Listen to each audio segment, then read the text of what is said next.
அன்பார்ந்த ஞான ஒளி யூடியூப் சேனல் நேயர்கள் அனைவருக்கும் வணக்கம். இந்த பதிவில் கன்னி ராசி அன்பர்களுக்கு ஆனி மாத சிறப்பு ராசி பலன்கள் காணலாம். இந்த பதிவில் காண இருப்பது ஆவணி மாத பொது பலன், ஆவணி மாத மழை பலன், ஆவணி மாத கோச்சார கிரகநிலை. ஆவணி மாதம் 1ஆம் தேதி விஷ்ணுபதி புண்ணிய காலம். பெருமாள் தரிசனம், லட்சுமி தாயார் தரிசனம், நரசிம்மர் தரிசனம் செய்வது சிறப்பு. ஆவணி மாதம் 11ஆம் தேதி விநாயகர் சதுர்த்தி. விநாயகர் தரிசனம் செய்வது நல்லது. சகலவித தோஷம் குற்றம் குறை அனைத்தும் ஆவணி மாதம் 11ஆம் தேதி விநாயகர் தரிசனம் செய்யும்போது நிவர்த்தியாகும். ஆவணி மாதம் 22ஆம் தேதி சந்திர கிரகணம் நிகழ்கிறது. இந்தியாவில் தெரியும். ஆவணி மாதம் 8 சுபமுகூர்த்த நாட்கள் வருகிறது. தங்கம் விலை உச்சத்தை தொடும். ஒரு சில நாடுகளில் நிலநடுக்கம், பூகம்பம் ஏற்பட வாய்ப்புகள் உண்டு. ஆவணி மாதம் மழை பலன் காணலாம். மழைக்கு அதிபதியானவர் சுக்கிர பகவான் கடகராசிக்கு வருகிறார். மாத ஆரம்பத்தில் எல்லா இடங்களிலும் நாடெங்கிலும் கனமழை பொழியும்.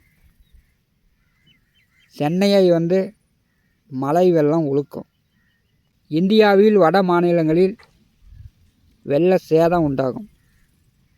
கடற்கரை பிரதேசங்களில் வெள்ள அபாயம் உண்டாகும். ஆவணி மாதம் நாடெங்கிலும் கனமழை உண்டு. ஆவணி மாத கோச்சார கிரக சஞ்சார நிலைகளை காணலாம். மாத கிரகமான சூரியன் சிம்மராசியில் ஆட்சி பெற்று 31 நாட்கள் சஞ்சாரம் செய்கிறார். சிம்ம ராசியில் கேது, கும்பராசியில் சனி ராகு, மிதுன ராசியில் சுக்கிரன் குரு, கடகராசியில் புதன், கன்னிராசியில் செவ்வாய். சந்திர பகவான் கிருத்திகை நட்சத்திரம் ரிஷபராசியிலிருந்து ஆவணி மாதத்தை தொடங்கி வைக்கிறார். 9 நாகரிகங்கள் மூலம் வாக்கிய பஞ்சாங்கப்படி கன்னி ராசி அன்பர்களுக்கு ஆவணி மாத பொது பலன்கள் காணலாம். இந்த காணொலியை கடைசி வரை கேட்டு பயன்பெறுங்க. நம்முடைய சேனலை பார்த்து கொண்டிருக்கக்கூடிய அன்பர்கள், இதுவரை சப்ஸ்கிரைப் செய்யாத அன்பர்கள் மறக்காமல் சப்ஸ்கிரைப் செய்து கூடவே இருக்கின்ற ஆல் பட்டன் அழுத்திங்க. நன்றி.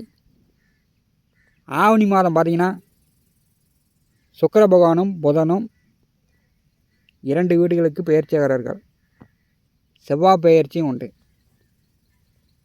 கன்னி ராசி அதிபதி கடகராசியிலே ஆவணி மாதம் 9 வரை சஞ்சாரம் செய்கிறார். சந்திர பகவான் வீட்டிலே புதன் இருக்கும்போது கன்னி ராசி அதிபதி 16வது வீட்டிலே ஆவணி மாதம் 9 வரை சஞ்சாரம் செய்யும்போது அம்மாவை பழித்து பேச சொல்லும். அம்மாவுக்கு அடிக்கடி உடம்பு சரியில்லாமல் போகும். 11வது வீட்டிலே புதன் இருக்கும்போது அதிகமாக பேசாதீங்க. யாருக்கும் அறிவுரை ஐடியா சொல்லாமல் இருப்பது நல்லது. 1000 நண்பர்கள் இருந்தாலும் யார் மூலமும் உங்களுக்கு உதவி இல்லை. குறிப்பாக சொல்ல வேண்டுமென்றால் கன்னிராசி நண்பர்கள் பெரும்பாலும் நீங்கள் யாருக்கும் உதவ மாட்டீங்க. படுகஞ்சன் என்று ஜோதிட சாஸ்திரமே சொல்கிறது.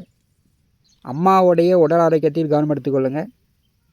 நல்லதாக இருந்தாலும் சரி, கெட்டதாக இருந்தாலும் சரி, நண்பர்களுக்காகவோ உறவினர்களுக்காகவோ பக்கத்து வீட்டில் இருப்பவர்களுக்கோ ஐடியா அறிவுரை சொல்வதை தவிர்த்து விட வேண்டும்.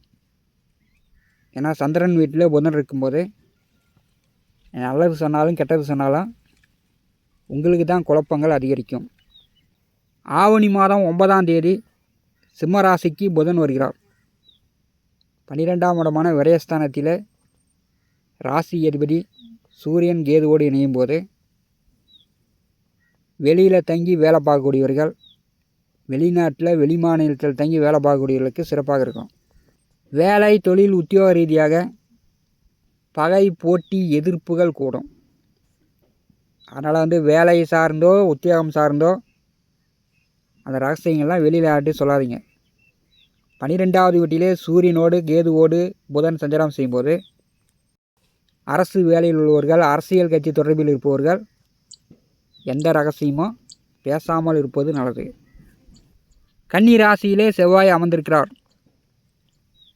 ஆவணி மாதம் 29 வரை ஜென்ம ராசியிலே அஷ்டமாதிபதி செவ்வாய் இருக்கும்போது நல்ல காரியங்களுக்காக, உங்கள் எதிர்கால முன்னேற்றத்திற்காக நீங்கள் முயற்சி செய்யுங்க. கஷ்டப்பட்டு கடினமாக உழைத்து நீங்கள் பணம் காசு சம்பாதிங்க. மற்றவர்கள் விஷயங்களில் அல்லது மற்றவர்களை பற்றி மற்றவர்களுக்காக பரிந்து பேசுனீங்கன்னா தகராறு, பிரச்சனை, வம்பு வழக்கு இந்த மாதிரிலாம் வரத்துக்கு வாய்ப்புகள் உண்டு. ஜென்மத்திலே செவ்வாய் அமர்ந்திருக்கும் போது விவசாயம், மண், நிலம், பூமி சார்ந்த தொழில் வேலை செய்யக்கூடியவர்களுக்கு சிறப்பாக இருக்கும். பார்த்திங்கன்னா 40 வயதிற்கு மேற்பட்டவர்களுக்கு முட்டி, மூட்டு, முதுகு வலி, பல்வலி, அடிக்கடி உடம்பு சரியில்லாமல் மருத்துவ செலவுகளை உண்டாக்கும். ஜென்ம ராசியிலே அஷ்டமாதிபதியாக வந்திருக்கும் போது குடும்பத்திலையும் சரி அல்லது வேலை செய்யக்கூடிய இடத்துலையும் சரி பல தொல்லைகள் உங்களை சேரும். மன கஷ்டமும் உண்டு, பண கஷ்டமும் உண்டு. ஆவணி மாதம் 29ஆம் தேதி 2வது வீட்டிற்கு செவ்வாய் வருகிறார். தனஸ்தானத்திற்கு செவ்வாய் வரும்போது சிலருக்கு பார்த்திங்கன்னா பல் வலி வரலாம், வாய், நாக்கு, தொண்டை சார்ந்த பிரச்சனை வரலாம். 2வது வீட்டிற்கு செவ்வாய் வரும்போது துலாம் ராசி செவ்வாய்க்கு உகந்த வீடு தான். ஓரளவு பண வரத்து உண்டு. எதிர்பாராத அதிர்ஷ்டமோ முன்னேற்றமோ கன்னிராசி என்பதற்கு உண்டாகும். கன்னிராசிக்கு 12வது வீட்டிலே 12ஆம் வீட்டு அதிபதி சூரியன் ஆட்சி பெற்று சஞ்சாரம் செய்கிறார்.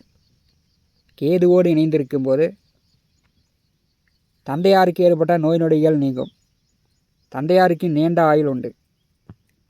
12ஆம் அதிபதி 12வது வீட்டிலே ஆட்சி பெற்றிருக்கும் போது அயன சயன போக வரைய மோட்சஸ்தானம் சிறப்பாக இருக்கிறது.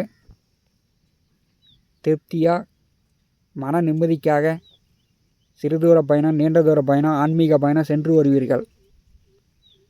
உங்கள் தேவைக்காக பணங்காசு செலவு செய்து மகிழ்வீர்கள்.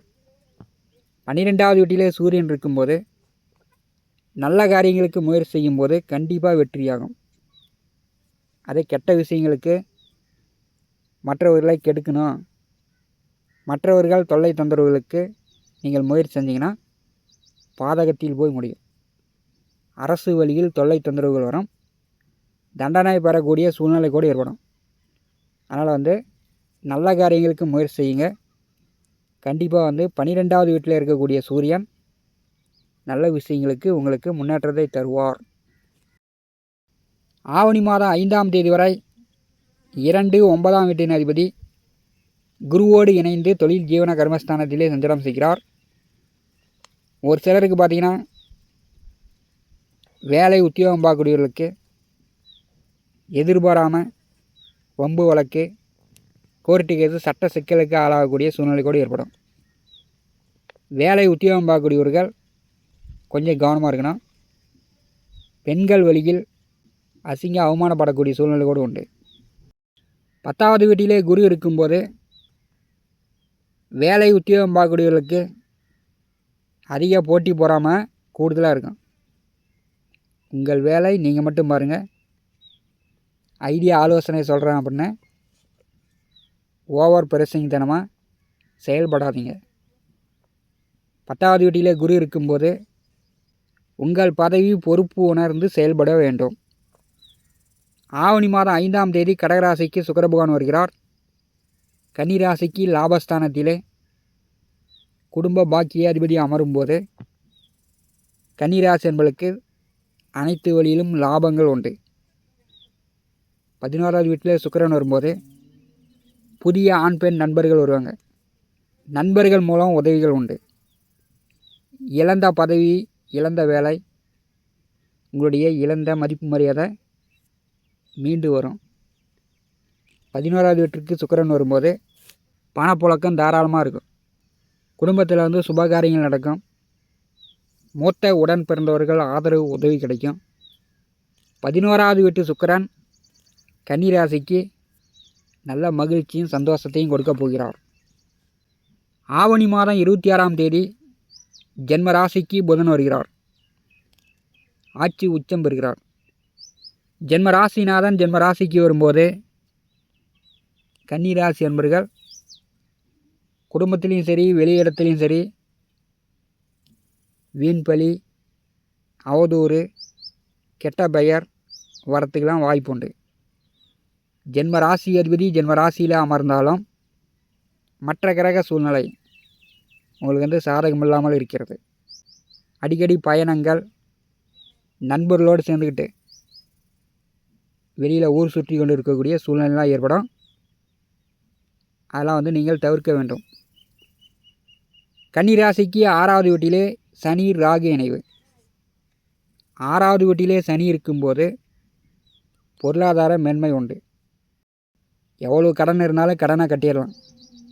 கோர்ட்டு கேஸு வழக்கு விலங்குகள் இருந்துச்சுன்னா உங்களுக்கு சாதகமாக தீர்ப்பு வரும். தட்டுப்பாடு இல்லாமல் செய்கின்ற தொழில் வேலை உத்தியோக ரீதியாக நல்ல மேன்மையாய் சனி பகவான் கொடுப்பார். 6வது வீட்டிலே ராகு வரும்போது அரசுக்கு வரி செலுத்துகிற அளவுக்கு உங்களுடைய வருமானம் உயரும். வேலை இல்லாதவர்களுக்கு வேலை கிடைக்கும். கண்டிப்பாக 30,000 வாங்கக்கூடியவர்கள் 50,000 சம்பளம் வாங்கலாம். 50,000 வாங்கக்கூடியவர்கள் 1,00,000 வாங்கலாம். அரசுக்கு வருமான வரி செலுத்துகிற அளவுக்கு 6வது வீட்டிலே வரக்கூடிய ராகு உங்களுக்கு வருமானத்தை உயர்த்த போகிறார். கன்னிராசிக்கு 6வது வீட்டிலே சனி ராகு இணைவு நல்ல முன்னேற்றத்தையே காட்டுகிறது. கன்னிராசிக்கு 9வது வீட்டிலே சந்திர பகவான் மாதத்தை தொடங்கி வைக்கிறார். இந்த மாதம் தந்தையார் வழியிலோ வேலை பார்க்கக்கூடிய இடத்தில் முதலாளியோ உயர் அதிகாரி வழியிலோ கட்டுப்பாடு இந்த மாதம் உண்டு. அதனால் உங்களுக்கு மன பயம் ஏற்பட வாய்ப்புண்டு. உங்கள் வேலை உங்கள் தொழில் உங்கள் உத்தியோகத்தை மட்டும் நீங்கள் பாருங்கள். மற்றவர்கள் விவகாரங்களில் இந்த மாதம் தலையிடாமல் இருப்பது நல்லது. 9வது வீட்டிலிருந்து சந்திர பகவான் மாதத்தை தொடங்கி வைக்கும்போது ஒரு சிலருக்கு வயிறு குடல் சார்ந்த பிரச்சனை போகலாம். உடனே மருத்துவம் பார்த்து கொள்ள வேண்டும். இந்த காணொலியை பற்றி உங்களுடைய மேலான கருத்துக்களை நம்முடைய கான்வாஸில் பதிவு செய்யுங்கள். நம்முடைய ஞான ஒளி யூடியூப் சேனலை பார்த்து கொண்டிருக்கக்கூடிய அன்பர்கள் இதுவரை சப்ஸ்கிரைப் செய்யாத அன்பர்கள் மறக்காமல் நம்முடைய சேனலை சப்ஸ்கிரைப் செய்து கொடுவிருக்கின்ற ஆல் பட்டன் அழுத்திங்க. தினந்தோறும் நம்முடைய சேனலில் ஜோதிட பலன்கள் பதிவிடப்படும். உடனுக்குடன் பார்த்து பயன்பெறுங்கள். நன்றி, வணக்கம்.